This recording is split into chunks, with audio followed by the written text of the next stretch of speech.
คนคนสาวสวยแต่เปลี่ยนแต่สักทีข่าวภาพน้องเป็นเทพีทำให้มีชื่อเสียงเกินไกลเสียหนังสือพิมพ์แมวมองหมายความจากใจ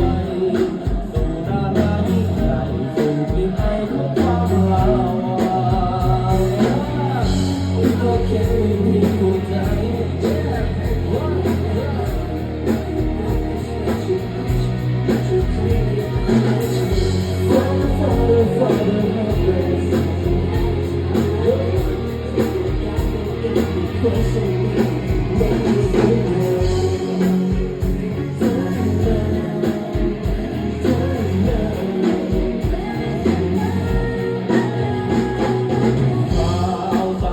เขาชมไม่ฟั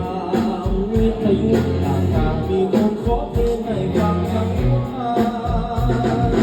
รู้ว่าเจ้าเพ้อจนลืมสุพรรณสวนแตงแห่งเรารักกันเฝ้าคอยวันให้เจ้ากลับมาสาวสวนแตงแห่งเมืองสุพรรณที่คิดถึงเจ้าทุกวันคอยแจ่มจันทร์แม่แตงลงไปคืนนี้แม่ไรแต่เหมือนคนมองคนหายโปรดไปเป็นควันใจกลับสู่ใจรักสู่แลวิธีคิดดี